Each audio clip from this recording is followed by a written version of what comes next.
तुमने इस घर में कदम रखने की हिम्मत कैसे की, जो समाज के सामने प्यार का तमाचा मारकर घर छोड़कर चली गई थी और अपने पीछे छोड़कर चली गई थी एक प्रश्न कि आखिर हमने ऐसी कौन सी गलती कर दी जो हमें ये दिन देखना पड़ा।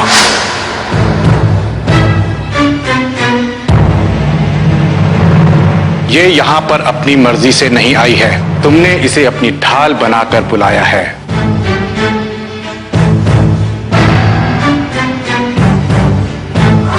पल्लवी का भी ये घर है, इसे अपने घर में आने के लिए किसी की इजाजत की जरूरत नहीं है। जरूरत है, हमारी इजाजत की जरूरत है। हमसे जितनी नाराजगियां बटोरकर सालों पहले यहां से चली गई थी, ये कहकर कि ये अब इस घर की चौखट पर तभी कदम रखेगी जब ये कुछ बन जाएगी। क्या हुआ तुम्हारी कसम का? कहां गए वो तुम्हारे बड़े बड़े शब्द जिनके सामने तुम्हें इस पुश्तैनी घर की मर्यादा छोटी लगने लगी थी?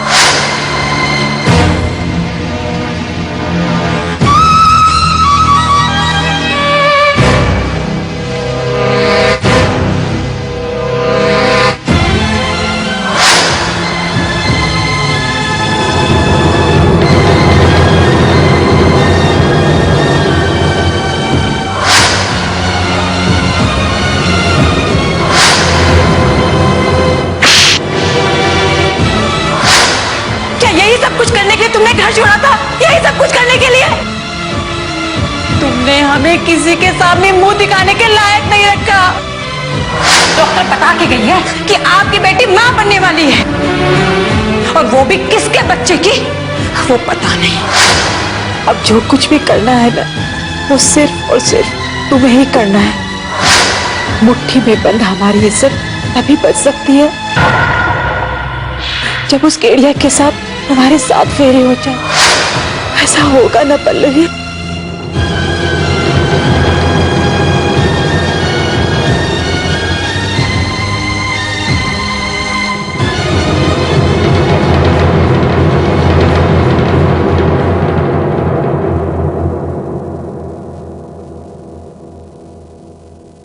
खाइए ना दीदी, आप तो कुछ खा ही नहीं रही।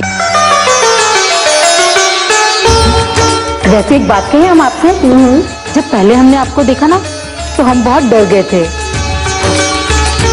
पर आपकी कड़क आवाज के पीछे आपका नरम दिल देख के ना हमारा डर ना छू मंतर हो गया। चंदा कुमारी जी, आप बातें बहुत अच्छी कर लेती हैं, और हमें यकीन है कि जितनी अच्छी बातें आप करती हैं, खाना भी उतना ही अच्छा पकाती होंगी।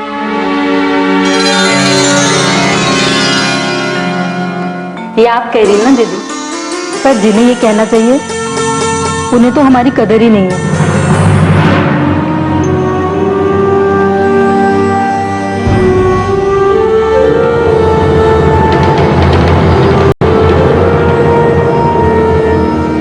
खैर कोई बात नहीं, वर्तिका दीदी तो हमारी बहुत कदर करती है ना दीदी?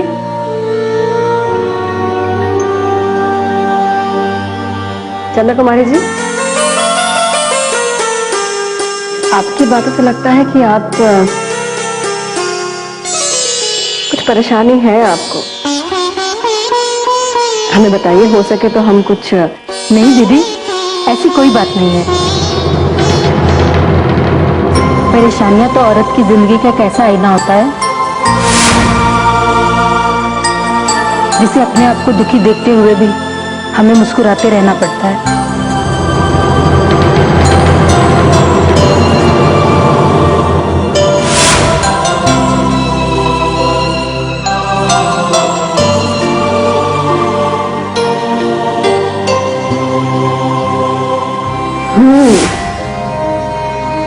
बड़ी फिलोसॉफिकल है आपकी चंदा कुमारी जी, और बहुत हंसमुख भी।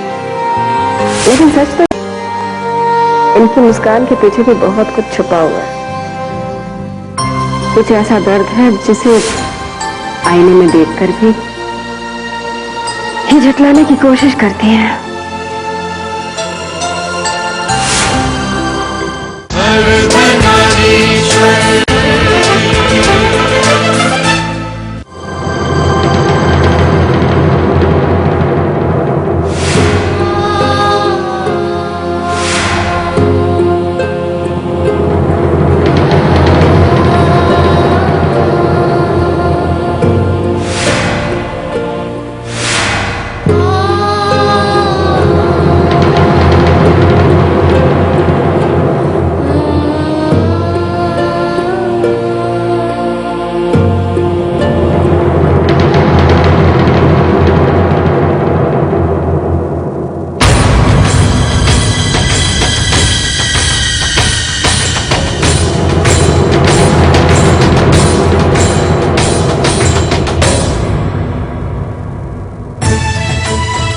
क्या बात है मैडम, किसे ढूंढ रही हैं?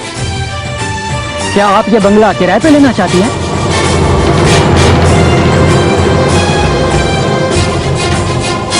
अरे बोलिए ना, कुछ तो बोलिए। जी जी, ये तो केडिया जी का बंगलो है ना? ओहो, तो ये बात है, आप भी केडिया जी की मारी हैं? मतलब? नहीं नहीं, मैं गरीब आदमी हूँ, पढ़ा लिखा नहीं हूँ, ऐसे ही गलती से मुंह से निकल गया। मेरा मतलब था कि केडिया साहब पहले यहाँ रहते थे, वो भी किराए पर।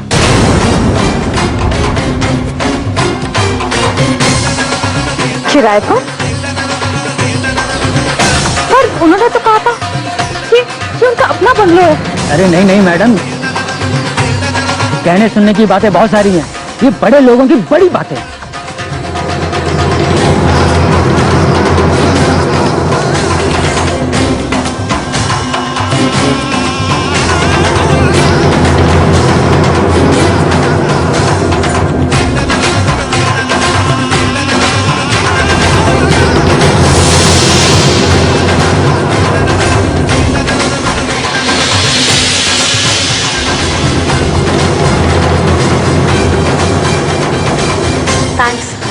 भाई शुक्रिया तो हमें आपका अदा करना चाहिए, जो हमें आपकी खिदमत का मौका मिला।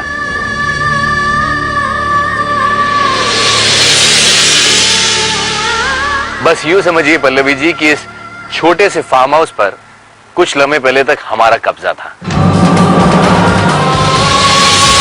लेकिन सच तो यह है कि अब यह सिर्फ और सिर्फ आपका है।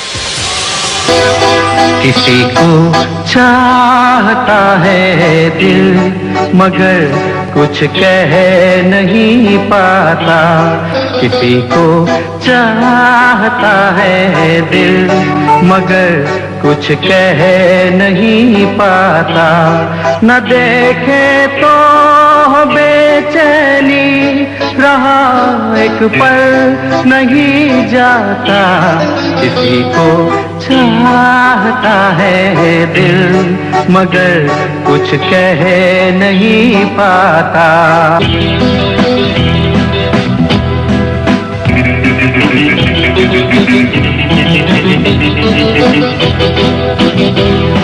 ख्यालों में बसाए हैं हंसी वो चांद सा चेहरा, ख्यालों में बसाए हैं हंसी वो चांद सा चेहरा, निगाहें शर्म से झुकती हया का रुख पे है पहरा, हया का रुख पे है पहरा, हंसे तो फूल झरते हैं रुके तो वक्त थम जाता, हंसे तो फूल झरते हैं रुके तो वक्त थम जाता, न देखे तो बेचैनी रहा एक पल नहीं का किसी को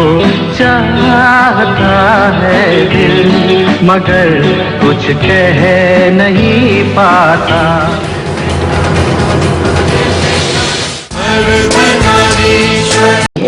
मुंह से निकलती ही नहीं। और रुक्मणी ने तो जैसे अपने मुंह पर ताला ही लगा लिया है। हे दीनानाथ, सब ठीक करना, सब ठीक रखना।